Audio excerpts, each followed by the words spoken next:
مسلمانوں کی دنیا میں نیا ایک رہنما نکلا،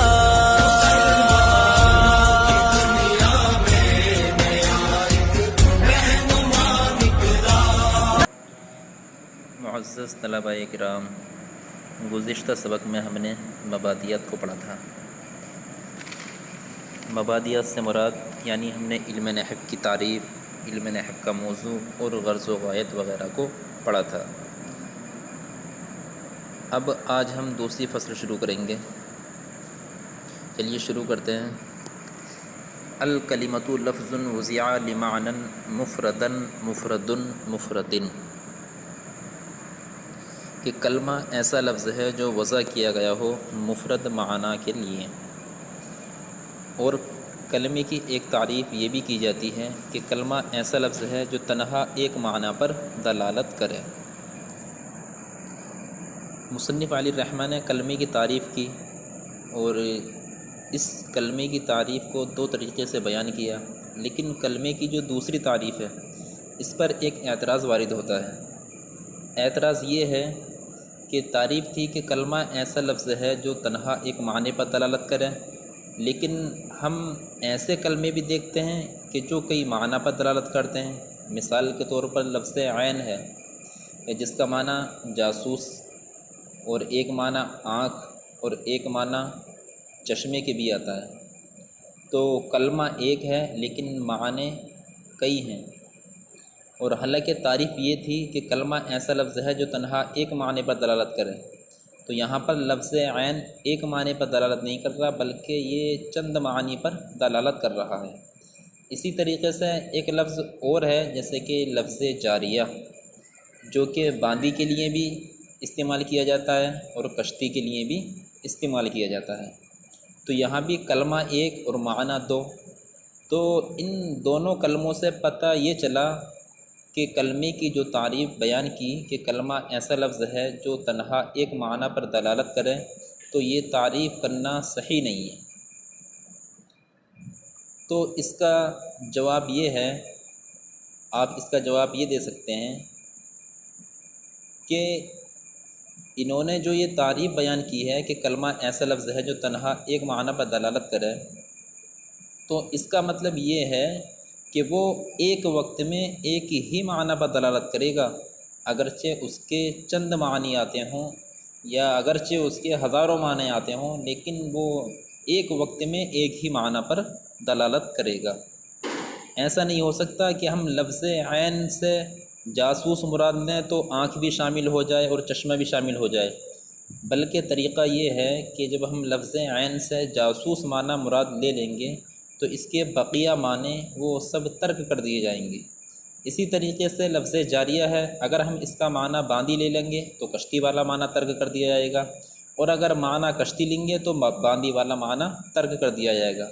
حاصل کلام یہ ہے کہ کلمے کا چاہیں کتنے بھی معنی ہوں، کلمے کے چاہیں ایک کلمے کے چاہیں کتنے بھی معنی ہوں، لیکن فی الوقت اس کا ایک ہی معنی مراد لیا جائے گا، باقی معنوں کو برطرف کر دیا جائے گا، یعنی کہ باقی معنوں کو ختم کر دیا جائے گا۔ تو اب مصنف کی تعریف پر کوئی بھی اعتراض وارد نہیں ہوگا۔ اور حضرات، عزیز طلباء،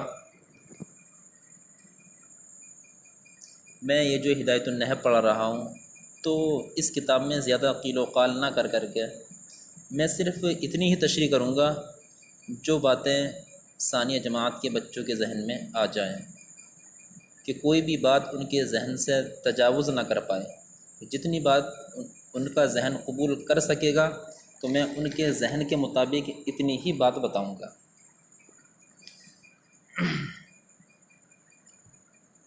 اب یہ کلمے کی تعریف پر ایک اعتراض تھا، اس کا جواب مکمل ہو گیا۔ اب اس کلمے کی تعریف میں ایک اعتراض اور ہوتا ہے کہ کلمے کی عبارت ہے الکلمۃ لفظ وضع لمعنى مفردا مفرد مفرد، تو کلمہ یہاں پر مبتدا ہے، لفظ اس کی خبر ہے، اور آپ نے پڑھا ہے کہ مبتدا اور خبر کے اندر مطابقت ضروری ہے۔ کیسی مطابقت کہ اگر مبتدا مذکر ہے تو خبر بھی مذکر ہوئے گی، اور اگر مبتدا مؤنث ہے تو خبر بھی مؤنث ہوگی۔ لیکن ہم اس تعریف کے اندر دیکھ رہے ہیں کہ الکلمۃ لفظ، الکلمۃ یہ مؤنث ہے اور لفظ یہ مذکر ہے، تو یہاں پر مبتدا خبر میں مطابقت نہ رہی۔ ایسا کیوں؟ تو اس کا جواب یہ ہے، اس کے جواب کو آپ کافیہ کے اندر بھی پڑھو گے۔ مطلب مبتدا خبر میں مطابقت کب ضروری ہے اور کب ضروری نہیں ہے، وہ مبتدا خبر میں مطابقت کب ضروری نہیں ہے، اس کی 6 صورتیں آپ کافیہ کے اندر بالتفصیل سماعت فرماؤ گے۔ لیکن میں یہاں آپ کے ذہن کے مطابق صرف 2 چیزیں پیش کرتا ہوں۔ ایک تو یہ کہ یہاں پر جو الکلمہ مبتدا مؤنث ہے اور اس کی خبر مذکر ہے، تو یہاں پر اس وجہ سے ہے کہ قاعدہ ہے کہ مبتدا مؤنث ہو اور خبر جامد ہو تو اس وقت مبتدا اور خبر کے اندر مطابقت ضروری نہیں ہے۔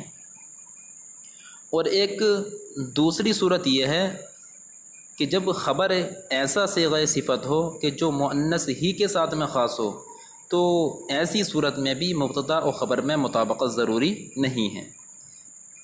اب دوسری چیز کی مثال، جیسے کہ انت طالقن، تو یہاں پر طالقن اس میں فاعل ہے، صیغہ صفت ہے، اور اس میں فاعل یہ مذکر کا صیغہ ہے۔ اس کا معنی ہے انت طالقن کا تو طلاق والی ہے، تو طلاق عورت ہی کے ساتھ خاص ہے، کیونکہ طلاق عورت ہی کو دی جاتی ہے، نہ کہ مرد کو۔ تو اگرچہ ہم لفظ طالق کو مؤنث نہ لے کر آئیں، مذکر ہی استعمال کر دیں، تب بھی اس کا خبر بننا صحیح ہو جائے گا۔ اسی طریقے سے آپ اس تعریف میں دیکھیں کہ الکلمۃ لفظ، تو الکلمۃ مؤنث ہے اور لفظ جو خبر ہے یہ مذکر ہے، تو یہاں پر بھی ایک قاعدہ پا لیا گیا کہ خبر جب جامد ہوتی ہے تو مطابقت ضروری نہیں ہے، تو یہاں پر لفظ یہ جامد ہے، اس وجہ سے یہاں پر مطابقت ضروری نہیں ہے۔ ٹھیک ہے، یہ بات ہوئی الکلمۃ لفظ کی کہ ان دونوں میں مطابقت کیوں ضروری نہیں ہے۔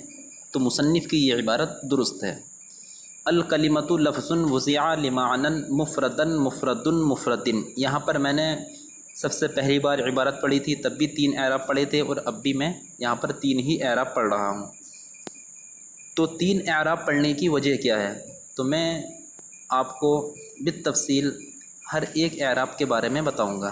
سب سے پہلے ہم رفع والی حالت لیتے ہیں کہ ہم مفردن کیوں پڑھیں گے۔ تو مفردن پڑھنا بھی جائز ہے۔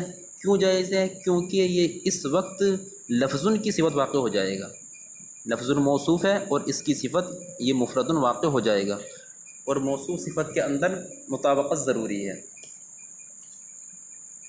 تو جو اعراب موصوف کا ہے وہی اعراب صفت کا ہوگا۔ اب دوسرا اعراب اس پر پڑھا تھا مفردن، تو مفردن بھی پڑھنا جائز ہے۔ اب مفردن پڑھنا کیسے جائز ہوگا؟ تو مفردن پڑھنا، جب ہم اس کو مفردن پڑھیں گے تو اس وقت یہ صفت واقع ہوگا معنن کی، تو کیونکہ معنن اس میں مقصور ہے اور اس میں مقصور کے اعراب تینوں حالتوں میں ایک ہی ہوتا، تو یہاں پر معنن جو دیکھنے میں ہم کو منسوب لگ رہا ہے، یہ حقیقت کے اعتبار سے یہ مجرور ہی ہے۔ تو دوسری صورت میں کہ جس صورت میں ہم اس کو مفردن پڑھیں گے تو اس وقت یہ صفت واقع ہوگا معنن کی۔ ٹھیک ہے، 2 صورتیں ہو گئیں۔ اب بچی تیسری صورت نصب پڑھنے والی، تو اس کو مفردن پڑھنا بھی جائز ہے۔ جب ہم اس کو مفردن پڑھیں گے تو اس وقت یہ حال واقع ہوگا وضع کی ضمیر سے۔ ٹھیک ہے، تینوں صورتیں یہاں پر آپ کی مکمل ہو گئیں۔ لیکن اب تینوں اعراب مکمل ہونے کے بعد ایک اعتراض پڑتا ہے مفردن والی صورت پہ۔ اعتراض کیا؟ تو اعتراض یہ ہے کہ بھئی ہم دیکھتے ہیں کہ جہاں پر نصب ہوتا ہے، مثال کے طور پر ضربت زیدن، تو زیدن جب ہم لکھتے ہیں تو رسم الخط کے اندر الف جو ہے آخر میں لکھا جاتا ہے، لیکن یہاں پر مفردن والی صورت میں الف لکھا ہوا ہی نہیں ہے. تو اس کی کیا وجہ ہے کہ جب ہم یہاں پر نصب پڑھ رہے ہیں تو یہاں پر رسم الخط کے اندر الف کا لکھا ہونا ضروری تھا، ضرور لکھا ہوا ہونا چاہیے تھا، لیکن یہاں پر لکھا ہوا نہیں ہے. تو اس کی وجہ کیا ہے؟ تو اس کی وجہ یہ ہے کہ اگر یہاں پر الف کو لکھ دیا جاتا تو جو رفع اور جر والا جو احتمال تھا، جو اعراب ہم اس پر پڑھ رہے تھے رفع اور جر کا، تو وہ احتمال یہاں پر ختم ہو جاتا. تو یہاں پر الف اس وجہ سے نہیں لکھا تاکہ جو اور اعراب پڑھنے کا احتمال ہے وہ احتمال ختم نہ ہو. کیونکہ جب الف کو لکھ دیا جاتا ہے تو اس وقت نصب ہی متعین ہو جاتا ہے. اب اس کے علاوہ کوئی اور اعراب اس پر آ ہی نہیں سکتا. تو اس وجہ سے مصنف علی الرحمٰن نے مفردن والی صورت میں دال کے آگے رسم الخط میں الف کو نہیں لکھا. یہاں پر کلمے کی بات مکمل ہو گئی، اور اس کے اندر زیادہ چوں چرا نہ کر کے، کیونکہ اب یہ دیکھیں الکلمے پر الف لام کون سا ہے، یہ کلمہ کس سے مشتق ہے، تو یہ آپ اگلی کتابوں میں پڑھیں گے انشاءاللہ. فی الحال اس وقت آپ کے ذہن کے مطابق جو بات اہم ہے میں آپ کے سامنے وہی پیش کروں گا. چلیے ایک مرتبہ اس تعریف کا ترجمہ کر لیتے ہیں کہ الکلمۃ لفظ وضع لمعنی مفرد. یہ کلمہ ایسا لفظ ہے جو وضع کیا گیا ہے مفرد معانی کے لیے، مفرد معنی کے لیے. اور دوسری تعریف اس کی یہ بھی کر سکتے ہیں کہ کلمہ ایسا لفظ ہے جو تنہا ایک معنی پر دلالت کرے. وَهِيَ مُنْحَصِرَةٌ فِي ثَلَاثَةِ اقسام، اور یہ منحصر ہے 3 قسموں میں، یعنی کلمہ منحصر ہے یہ 3 قسموں میں. اب مصنف علیہ الرحمٰ نے کلمے کو 3 قسموں میں منحصر کیا. 3 قسموں میں کیوں منحصر کیا؟ 4 قسموں میں کیوں منحصر نہیں کیا؟ تو اس کی دلیل مصنف علیہ الرحمٰ آگے لأنہا سے اس کی دلیل پیش کریں گے. لیکن اس کی دلیل پیش کرنے سے پہلے میں آپ کو یہ بتانا چاہتا ہوں کہ کلمے کی جو مصنف علیہ الرحمٰ نے 3 قسمیں کی ہیں، اسم، فعل اور حرف. تو اس میں سب سے پہلے اسم ہی کو کیوں رکھا، پھر اس کے بعد فعل کو کیوں رکھا، پھر اس کے بعد حرف کو کیوں رکھا؟ تو اس کی وجہ یہ ہے کہ مصنف علیہ الرحمٰ نے اسم کو سب سے پہلے اس لیے بیان کیا کہ اسم جو ہوتا ہے یہ مسند اور مسند الیہ دونوں ہوا کرتا ہے. تو اس وجہ سے اسم کو فعل اور حرف پر مقدم کیا. اس کے بعد فعل کو رکھا، اور فعل کو اس کے بعد اس لیے بیان کیا کہ فعل صرف مسند ہوتا ہے، مسند الیہ نہیں ہوتا. پھر آخری میں حرف کو رکھا، تو حرف کو آخر میں اس لیے رکھا کہ حرف نہ مسند ہوتا ہے نہ مسند الیہ ہوتا ہے. تو اسی وجہ سے مصنف علیہ الرحمٰ نے اسم، فعل اور حرف کی ترتیب کو بیان کیا. اور دوسرا جواب یہ بھی دے سکتے ہیں کہ اسم کو پہلے اس لیے بھی بیان کیا جاتا ہے کہ نحوی حضرات اسم سے بحث کرتے ہیں، اور جب اسم سے بحث کرتے ہیں تو اس لیے مصنف علیہ الرحمٰ نے اسم کو مقدم کر دیا، اور جو اس کے علاوہ ہیں ان سے بحث نہیں کی جاتی، اس لیے ان کو بعد میں بیان کر دیا. اب دیکھو وَهِيَ مُنْحَصِرَةٌ فِي ثَلَاثَةِ اقسام، اور یہ یعنی کلمہ منحصر ہے 3 قسموں میں، اسم، فعل اور حرف. دیکھو اس کو بولتے ہیں دعویٰ، یعنی ایک دعویٰ پیش کر دیا کہ کلمہ جو ہے یہ 3 قسموں منحصر ہے، یہ دعویٰ. اب اس دعوے کی دلیل کیا ہے؟ تو دعوے کی دلیل کو مصنف علیہ الرحمٰ نے لأنہا سے پیش کیا ہے.